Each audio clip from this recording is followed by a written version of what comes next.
Assalamualaikum, sahabat Langkah Kisah. Sebelum kita mulai, mari kita bersama-sama mengucapkan sholawat kepada baginda Rasulullah. Semoga dengan itu hati kita semakin tenang dan penuh berkah.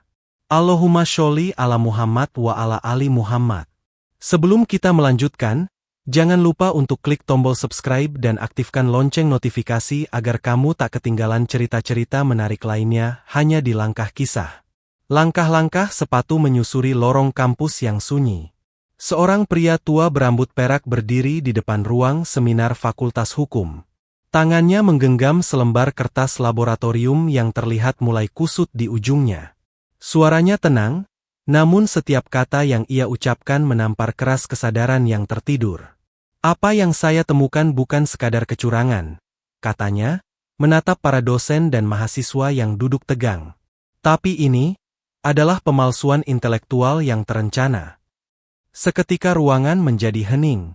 Beberapa orang menoleh satu sama lain, bertanya dalam hati, siapa yang sedang ia bicarakan? Kilasan kamera memperlihatkan wajah-wajah tegang.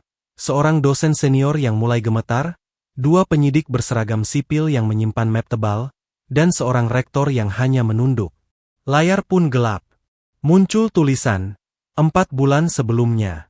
Langit Jakarta dipenuhi mendung ketika sebuah mobil hitam berhenti di depan kantor laboratorium forensik dokumen. Seorang pria berkacamata turun dari dalamnya.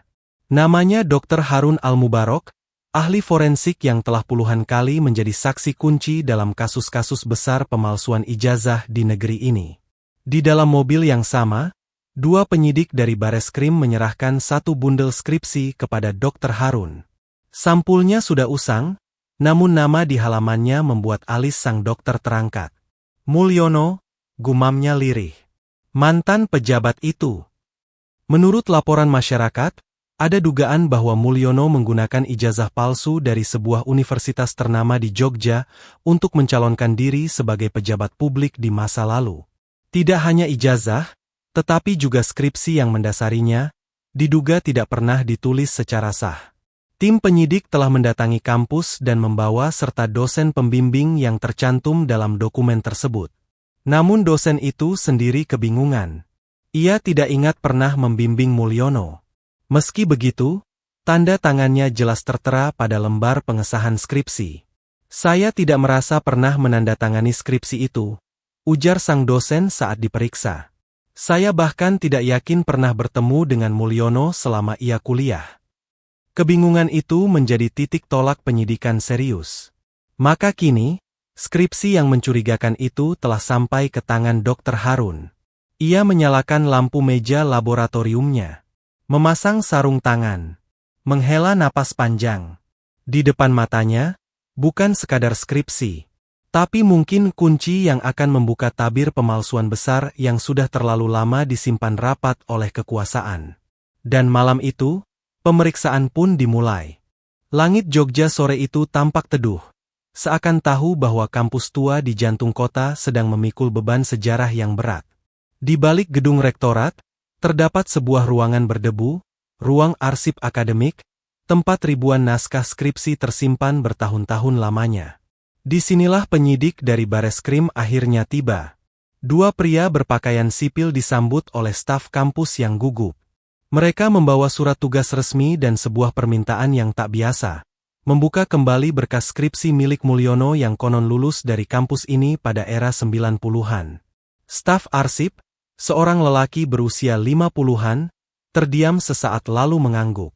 Nama itu agak familiar, ujarnya pelan, kemudian menyusuri deretan rak berlabel tahun dan jurusan. Ia berhenti di baris 1994. Lalu mengangkat sebuah map berwarna krem yang hampir pudar. Inilah skripsi yang dimaksud. Tercetak di halaman depannya. Kajian strategi pembangunan daerah dalam perspektif ekonomi politik. Nama, Mulyono. NIM, 119043320. Penyidik membuka halaman pengesahan. Tertera di sana tanda tangan dosen pembimbing yang telah mereka wawancarai sebelumnya. Dosen itu masih hidup, seorang profesor emeritus, namun jelas mengatakan bahwa ia tidak ingat pernah membimbing Mulyono, dan bahkan tidak mengenali gaya tulisan dalam skripsi tersebut. Penyidik segera mengambil gambar dan menyegel dokumen itu. Dalam hati, mereka tahu ini bukan sekadar tentang arsip tua. Ini adalah simpul awal dari benang kusut yang harus diurai satu persatu. Di tempat lain, sang dosen pembimbing duduk termenung di rumahnya yang sederhana. Wajahnya menyimpan keraguan, tetapi juga ketakutan. Ia membuka laci tua dan mengeluarkan buku catatannya dari tahun 90-an, buku yang berisi daftar mahasiswa bimbingan dan topik skripsi mereka. Ia menyusuri halaman demi halaman. Namun tak satu pun nama Mulyono tertulis di sana. Sementara itu, Dr. Harun mulai menelusuri skripsi tersebut di laboratorium Jakarta. Ia memotong sedikit bagian kertas untuk analisis serat. Hasilnya mencengangkan. Kertas yang digunakan bukan jenis HVS standar akademik tahun 90-an, melainkan jenis industri yang umum digunakan di era 2000-an. Lebih mencurigakan lagi, tinta di halaman judul memiliki komposisi kimia berbeda dari tinta di halaman 3 dan 5. Ada perbedaan alat cetak, gumam Dr. Harun. Seolah-olah halaman-halaman ini dicetak di waktu yang berbeda. Namun ia belum ingin menyimpulkan. Masih ada bagian yang lebih penting, tanda tangan pembimbing. Ia memindai tanda tangan tersebut dan membandingkannya dengan arsip digital tanda tangan profesor yang dimiliki negara. Menggunakan teknologi overlay, ia mulai mencocokkan garis lengkung, tekanan, dan arah goresan. Setelah 15 menit penuh keheningan, layar komputer menunjukkan hasil awal. Kemiripan di bawah 30%. Indikasi tanda tangan palsu. Dr. Harun menyandarkan tubuhnya ke kursi. Tangannya mengusap wajah. Kalau ini palsu, maka seluruh skripsi ini patut diduga sebagai rekayasa, katanya pelan. Di saat yang sama, penyidik menginformasikan bahwa rektor universitas mulai mendapat tekanan dari luar. Ada desakan agar hasil pemeriksaan tidak diumumkan secara terbuka. Beberapa pejabat bahkan menyarankan kasus ini tidak perlu diperbesar demi menjaga nama baik institusi.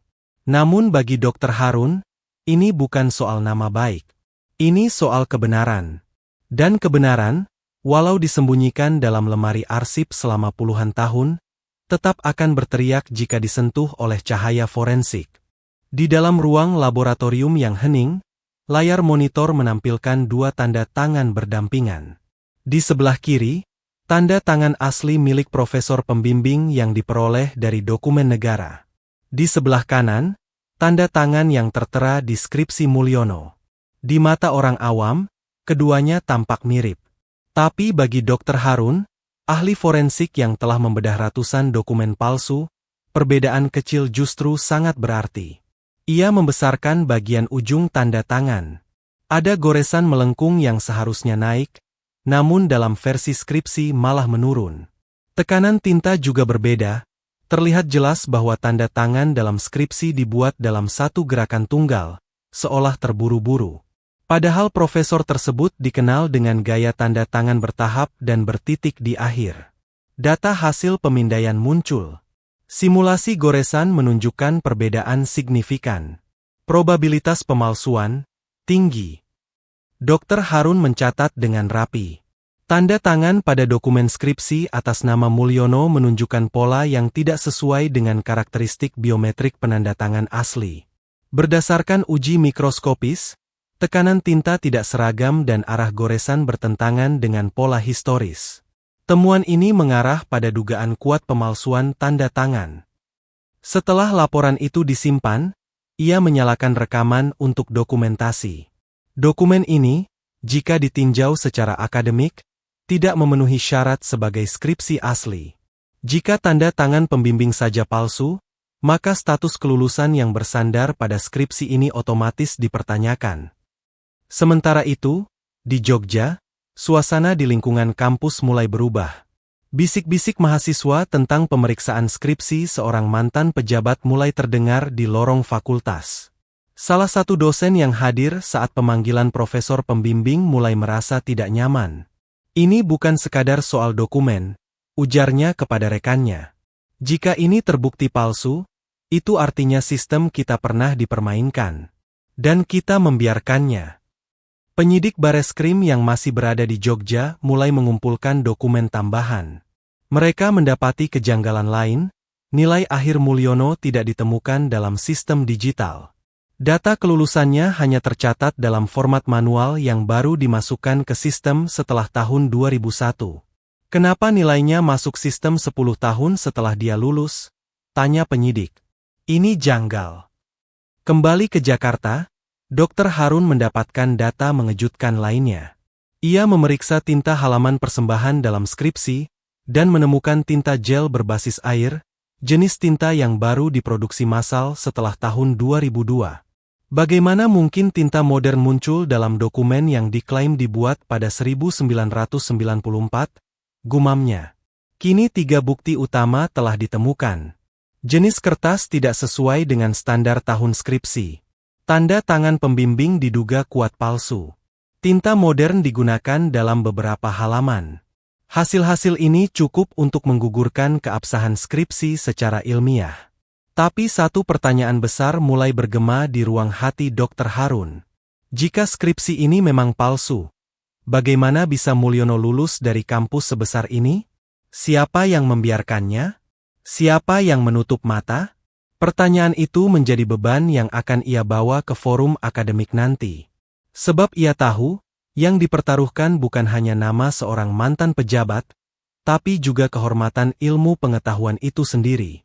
Gedung pertemuan kampus tua itu mendadak ramai.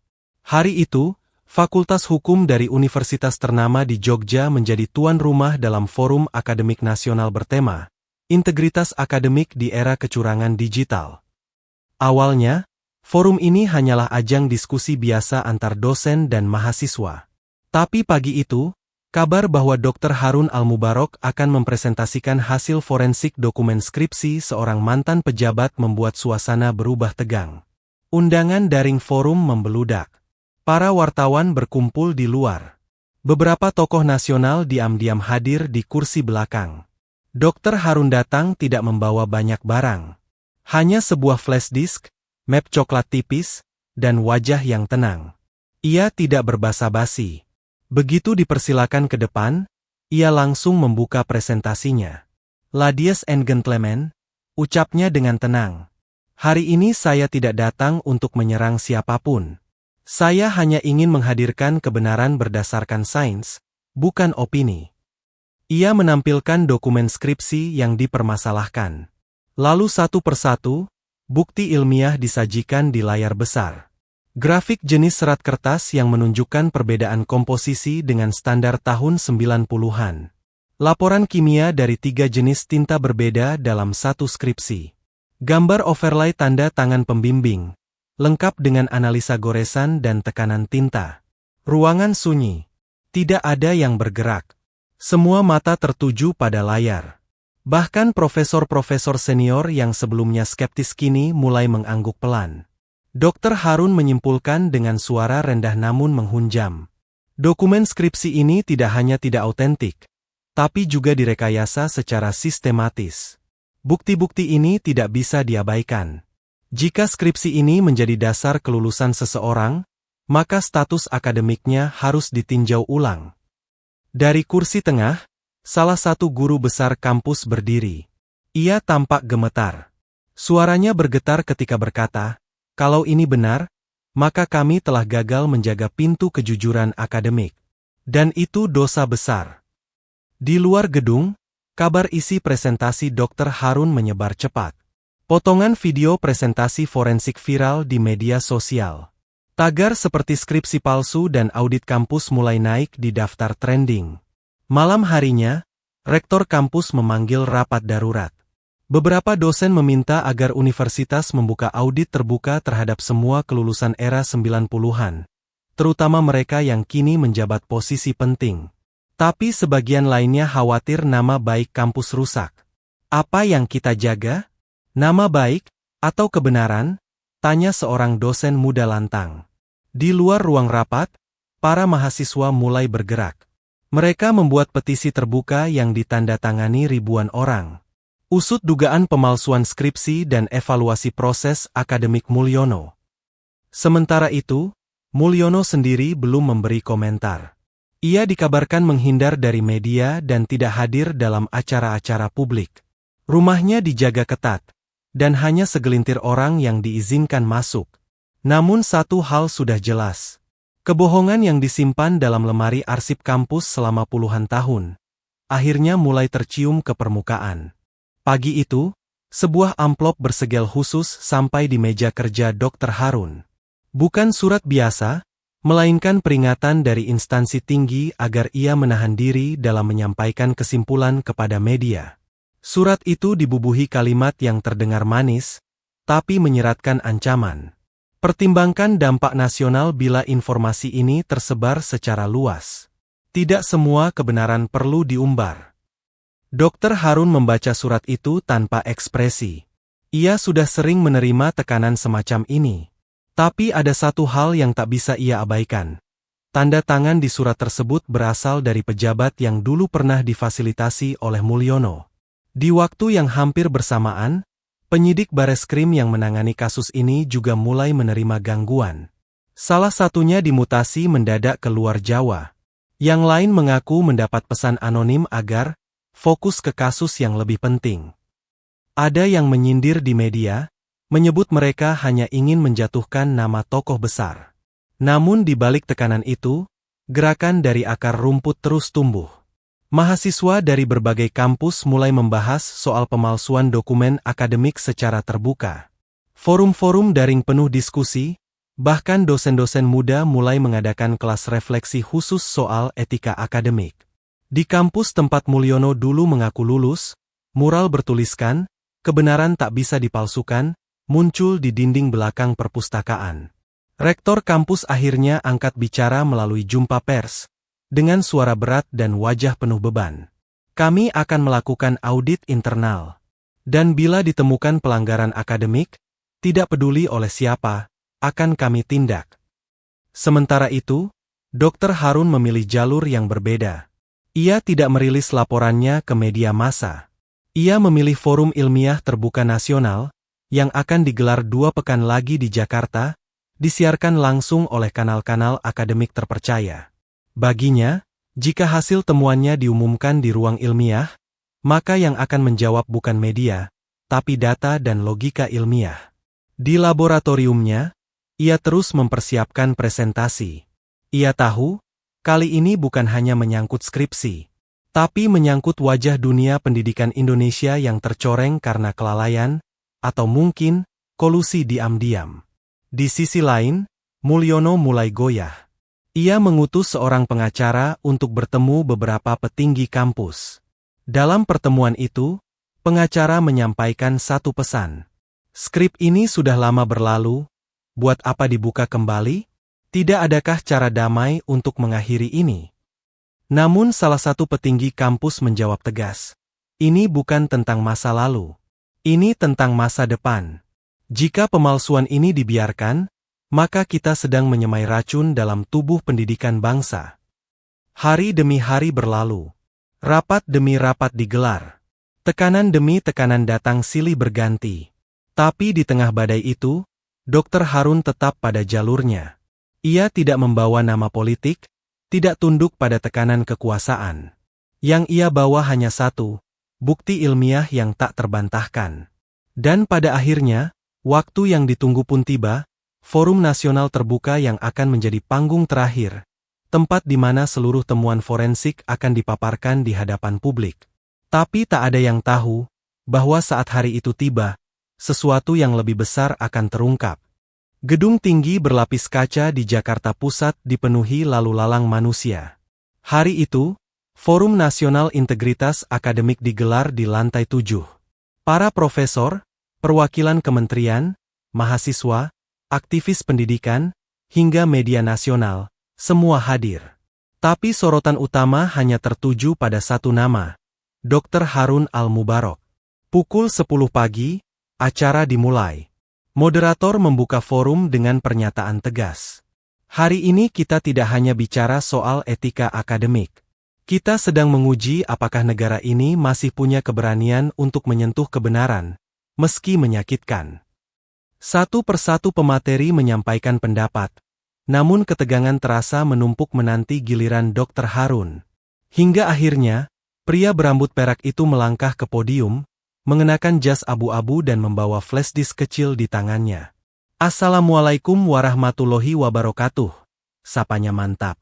"Saya berdiri di sini bukan untuk menjatuhkan siapapun, tapi untuk menunjukkan apa yang sesungguhnya terjadi pada sebuah skripsi, yang selama 20 tahun menjadi dasar ijazah seorang pejabat negara." Ruangan menjadi sunyi. Proyektor menyala, dan slide pertama muncul. Foto fisik skripsi Mulyono. Slide kedua. Gambar perbandingan jenis serat kertas. Skripsi ini menggunakan kertas yang tidak diproduksi pada era 90-an. Berdasarkan pengujian, komposisinya identik dengan kertas komersial pasca 2005. Slide ketiga. Analisa tinta halaman judul, isi, dan lampiran. 3 jenis tinta berbeda ditemukan. Salah satunya, tinta gel berbasis air, baru dipasarkan tahun 2003. Slide keempat. Hasil forensik tanda tangan pembimbing. Kemiripan di bawah 30%. Hasil simulasi goresan menunjukkan adanya upaya meniru, bukan menandatangani langsung. Ini bukan tanda tangan asli. Setiap slide yang ditampilkan adalah palu yang memukul dinding kebohongan. Namun yang paling mengejutkan adalah slide kelima. Berdasarkan metadata tersembunyi dari pemindaian file digital yang kami akses dari server kampus, file skripsi ini baru dimasukkan ke sistem pada tahun 2007, bukan tahun 1994. Dengan akun seorang staf administrasi yang kini sudah pensiun. Suara gemuruh memenuhi ruangan. Kamera media terus merekam. Sebagian peserta menunduk, sebagian lagi menatap layar dengan mata terbuka lebar. Dr. Harun menutup presentasinya dengan kalimat yang mencengangkan. Bukti-bukti ini tidak menunjukkan kekeliruan administratif. Ini adalah pemalsuan akademik yang disengaja. Dan jika skripsi ini menjadi dasar pemberian gelar, maka gelar tersebut harus dianggap batal demi hukum. Tepuk tangan spontan meledak dari barisan belakang, mahasiswa dan dosen muda berdiri, bertepuk tangan penuh hormat. Di antara mereka, ada juga yang menitikkan air mata. Bukan karena gembira, tapi karena getir. Inilah wajah asli dari sistem pendidikan yang selama ini mereka hormati. Setelah presentasi, forum dibuka untuk tanggapan. Salah satu pejabat dari kementerian berdiri dengan wajah tegang. "Kami tidak akan menutup mata. Temuan ini akan kami pelajari secara formal, dan jika perlu, kami akan bekerja sama dengan pihak kepolisian untuk menindaklanjuti secara hukum." Namun yang membuat suasana benar-benar meledak adalah ketika moderator menyebutkan satu hal terakhir. "Tadi pagi, kami menerima surat terbuka dari seorang dosen emeritus yang pernah tercatat sebagai pembimbing dalam skripsi ini." Moderator membacakan kutipan surat tersebut. "Saya tidak pernah membimbing Mulyono. Saya tidak mengenal skripsinya, tidak pernah menandatanganinya. Dan jika benar skripsi itu mengatasnamakan saya, maka saya menyatakan secara terbuka, itu pemalsuan terhadap nama saya." Ruangan pun gempar. Semua orang kini tahu. Skripsi itu bukan hanya cacat, tapi palsu total. Tapi di balik semua kegemparan itu, satu pertanyaan masih menggantung. Jika skripsinya palsu, siapa yang meluluskannya? 1 pekan pasca Forum Nasional, badai belum juga reda. Media massa nasional menurunkan laporan khusus bertajuk, "Skripsi Palsu, Gelar Fiktif, dan Diamnya Institusi." Nama Mulyono kembali jadi sorotan utama, tapi kali ini bukan karena kekuasaan atau jabatannya, melainkan karena pemalsuan ilmiah yang tak bisa lagi disangkal. Publik menuntut jawaban lebih dalam. Jika skripsi itu terbukti palsu, maka bagaimana bisa Mulyono memperoleh ijazah sah dari sebuah universitas ternama di Jogja? Dan siapa saja yang terlibat dalam proses kelulusannya? Pihak kampus akhirnya membuka dokumen lama dari Biro Akademik. Di sana tertulis bahwa sidang skripsi Mulyono memang tercatat, tapi tanpa bukti kehadiran dosen penguji. Tidak ada notula. Tidak ada berita acara. Hanya 1 lembar nilai akhir dan fotokopi tanda tangan pembimbing yang kini terbukti palsu. Di tengah proses audit internal, satu nama mencuat. Seorang mantan kepala biro akademik yang dulu menjabat antara tahun 1995 hingga awal 2000-an. Ia kini telah pensiun dan menetap di luar kota. Tim investigasi kampus pun mendatanginya. Dalam pertemuan tertutup itu, lelaki parubaya itu mengaku pernah menerima permintaan khusus dari pejabat lokal yang dekat dengan Mulyono agar meloloskan satu berkas akademik yang katanya tinggal formalitas. Waktu itu, ia tak banyak tanya. Saya menyesal sekarang, katanya lirih. Waktu itu saya pikir, hanya berkas yang tertinggal. Ternyata, saya ikut dalam pemalsuan yang mencederai dunia pendidikan. Sementara itu, Kementerian Pendidikan mengirim tim gabungan untuk mengaudit proses akademik Mulyono. Mereka menyimpulkan bahwa tidak ada bukti sidang skripsi yang sah. Dosen pembimbing tidak pernah membimbing Mulyono. Nilai akademik Mulyono baru dimasukkan ke sistem digital setelah ia menjabat posisi publik. Proses penerbitan ijazah dilakukan manual, tanpa verifikasi silang seperti prosedur normal. Dengan kata lain, Mulyono diluluskan melalui jalur rekayasa administrasi. Reaksi publik pun semakin keras. Di media sosial, para alumni kampus menyatakan kekecewaan. Beberapa di antaranya bahkan mengembalikan ijazah sebagai bentuk protes simbolik. Salah satu alumni menulis, "Kami kuliah bertahun-tahun, menyelesaikan skripsi dengan air mata. Tapi seseorang bisa jadi sarjana dengan selembar kertas palsu dan koneksi kekuasaan. Ini pengkhianatan." Pemerintah akhirnya menanggapi. Bareskrim membuka penyidikan resmi. Dr. Harun dipanggil sebagai saksi ahli. Ia menyerahkan semua dokumen hasil forensik, lengkap dengan rekaman video dan simulasi tanda tangan. Di hari terakhir sebelum proses hukum dimulai, Mulyono akhirnya muncul di publik. Wajahnya tampak letih. Ia tidak banyak bicara, hanya mengatakan, "Saya merasa telah dizalimi oleh pihak-pihak yang punya kepentingan." Namun rakyat sudah tak mau lagi mendengar dalih. Sebab kini, semua yang berbicara bukan lagi opini, tapi bukti laboratorium, data kampus, dan suara nurani bangsa. Di sudut perpustakaan kampus, Dr. Harun duduk sendiri. Di tangannya, ada dua map baru. Masing-masing berisi fotokopi skripsi milik pejabat lain yang tengah diperiksa. Ia menatap lembar pertama, lalu bergumam pelan. Setiap tinta punya cerita.